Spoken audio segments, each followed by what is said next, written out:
Hi there, I'm Steph and welcome to Speak with Steph. So in this series of video, I'm gonna split this series of video into two categories. It will be Speak English with Steph for French people who want to practice English, and it will be Speak French with Steph for English people who want to practice French.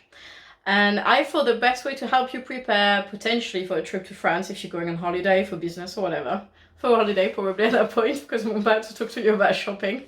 It's if I do, let's call it mundane things like going food shopping, doing gardening, picking up the kids from school, going into town for family activities, maybe traveling, all this kind of stuff, and just along the way translate a few things with the words in English or in French, in your case it'll be French, to help you kind of get to grips with things. And obviously I'm going to repeat a lot of words because you don't just hear a word once and remember it, that's just not a thing.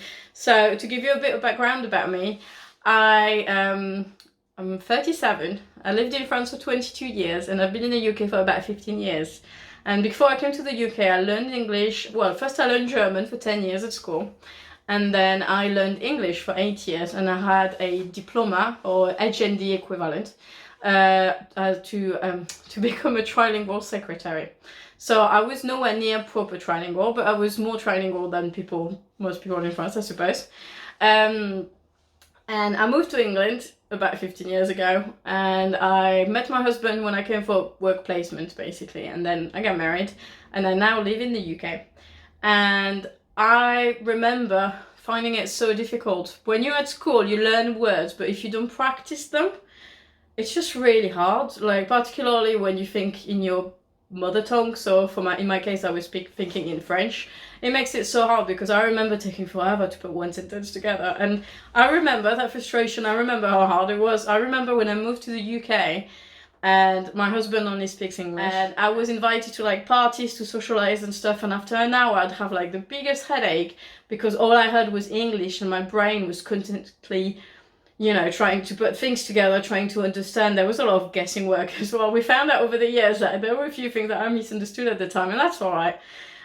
So I kind of want to do these videos to help you become more confident, but also learn words, become more confident, and just know that if you're struggling, you're not the only one. And I think that's really important because it's sometimes if you learn a language, you don't, or if you're in a class with other people, you don't dare to say I'm struggling.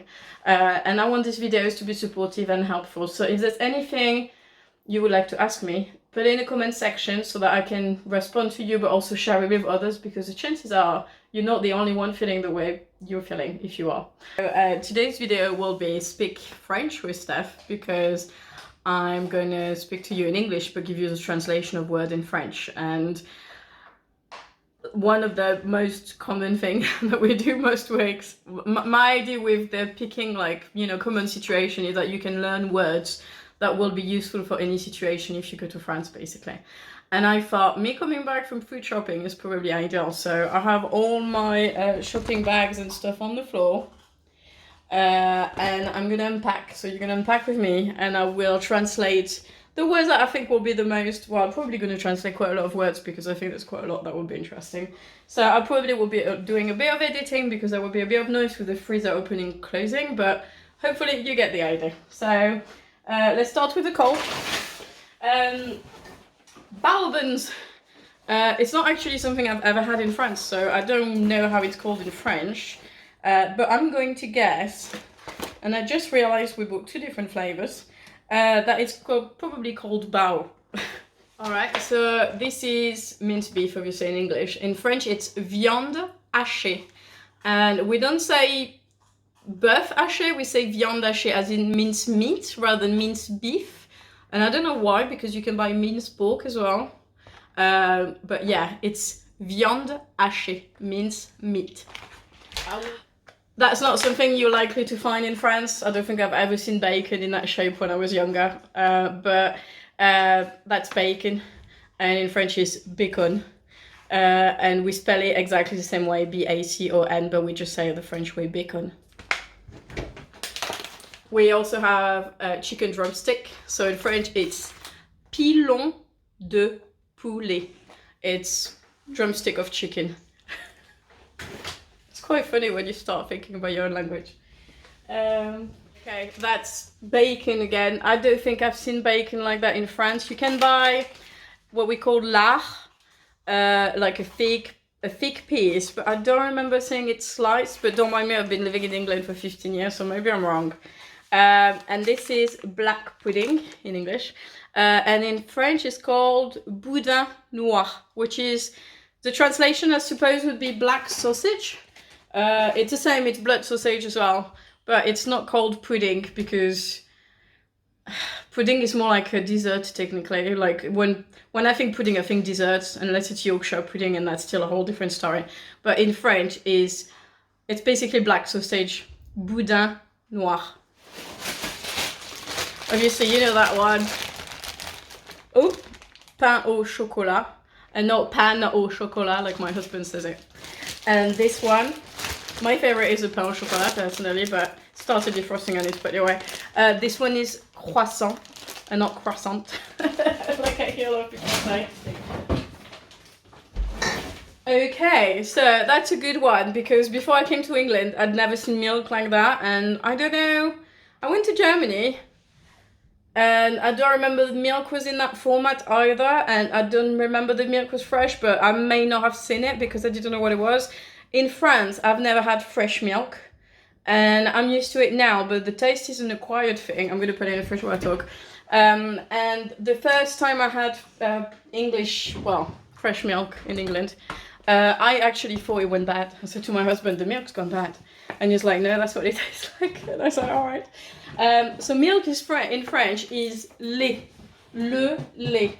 I'm going to try to give you the pronoun as well, because we have feminine and masculine, and what's feminine in English is not necessarily feminine in French, or the other way around, or neutral.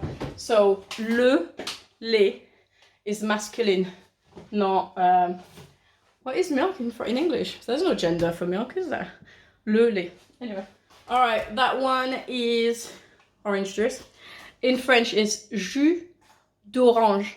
Orange, you know that because orange in English. But jus is juice. Jus d'orange. And that one from Aldi is pretty good. I know. Okay, that's pepperami. And I don't actually know if that exists in France. We have saucisson, which is the equivalent of salami. But I don't know if we have pepperami. Although it's not real pepperami, it's anti-pepperami, but the kids listen to mind. Okay, alors, obviously, cereals in French is céréales. I can't remember what these ones are called in French, because we used to buy Kellogg's, because Kellogg's did not used to be that expensive. But in England, the Kellogg's are really expensive. It probably is in France as well now. But yeah, I think there used to be Choco Pops. There was Choco Pops. Chocapic was a slightly different shape of chocolate cereals. You might see it if you go to France. I mean, people buy Lucky Charms, and Lucky Charms have existed for like, poof. And I know it's hard to pronounce, like my children really struggle with some of the sounds that don't really exist in English. Like I was trying to make my husband say on, and he just kept saying on. And I was like, no, it's not on, it's on. And it's, if you find it difficult, it's normal. It's just one of those sounds you just need to practice. And my children find R really difficult. And when they say R, they say R. So it sounds like they can throw up. Okay, so that's a box of cereal. Une boîte à céréales, boîte de céréales, boîte de céréales. There is a lot of distinction between, you know, like the little words you get in between, and I get it wrong in English quite often because they don't match the French one. And again, it's like there's no real pattern to some of the words, so you just have to learn as you go. And if you go to France and you ask for a boîte à céréales instead of boîte de céréales, I think people will know, like, I wouldn't worry too much about it. Yeah. I mean, you always have like cheeky people who are like, oh, what did you say? But don't worry about that. It is quite easy to take I still get teased. I've been in England for a long time and I still get teased. It's quite easy to tease someone about their accent or the way they say things and not being able to speak an entire different language. So I wouldn't feel self-conscious about it, that's what I'm trying to say. And if anything, some people are actually really happy that you make the effort to speak their own language. Alright, so that's a mix of salad. I know that does exist in France, but I don't remember how it's called. Un sachet de salade. Yeah, it probably is. So that's a salad bag. I will call it a bag of salad. Sachet de salade. And I got a few because I'm trying to eat healthier. Alright, that one is super easy. Les tomates. Those baby tomatoes. Les tomates. I don't even know if I've seen baby tomatoes before I came to England. Oh, I forgot those ones. Cereal bars. Barre de céréales. Barre de céréales. Very handy if you're traveling. Okay, this one is gonna make you laugh. In England, obviously, we call it crisps. I don't know what Americans call it, but in England, we call it crisps. In France, we call it chips. And we write it the same way than chips, which can be really confusing, but just roll with it. So crisp is chips, sorry. Crisp is chips, but chips in English is frites in French. This one that my children absolutely hate, which I call mushroom in English, in French is champignon. It's quite close to champagne, but it's not champagne. Champignon. Obviously, the people's favorite bread in France will be the baguette, which is quite traditional. It's not quite traditional, it's very traditional. My son absolutely loved baguette, and when he was little, he'd go and say, "Can we have a baguette, please?" Because he couldn't say it properly. He can now. But this bread is not the bread we would... Well, people have it at home. I say that. I've been in England for a while. I don't know what people's habits are now, but this bread is called pain de mie. It basically translates to bread with mie in the middle, and mie... I don't actually know if there's a word for it, but it's a soft part of the bread in the middle of the slice. So it's not the crust, it's the middle. Pain de mie. On the opposite of a baguette, that's going to be really crispy. Hot dog bread and burger bread somewhere. Pain pour hot dog. Et pain pour hamburger. And we don't pronounce the edge. So hot dog et hamburger. Okay, I've seen a lot of people take the mic of how you pronounce that one, and I will write it on the screen. 1 egg, 2 eggs. In French, it's un œuf, 2 œufs. Don't ask me why, it's just how it is.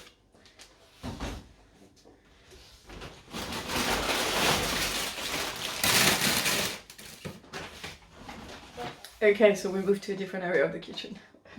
Okay, so these and these, which you know the word charcuterie because it's written on quite a lot of the packaging.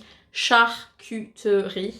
I know it's quite hard to pronounce, so I thought it was worth mentioning. Also, that's my favorite German ham, prosciutto di speck, which ironically is a Italian word, but it's very nice smoked ham. Feta is called feta. We didn't work really hard on some of them. Olives are called olive. Our favorite, cornichon. It's un cornichon, it's masculine, ou le cornichon. Cornichon. I know it's hard with the R in it.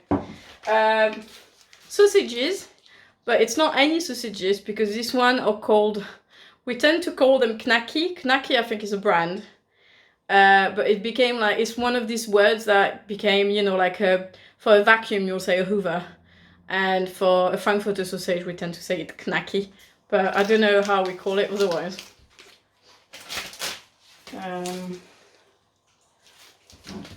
Okay, that is not actual cheese, I just want to point that out. But we call it fromage à hamburger. Because its sole purpose is to be in a burger. When it comes to pasta, we've kept a lot of the like actual Italian names, and it's a bit the same in English. I don't know in American, but in English, spaghetti, spaghetti, penne is penne, tagliatelle is tagliatelle.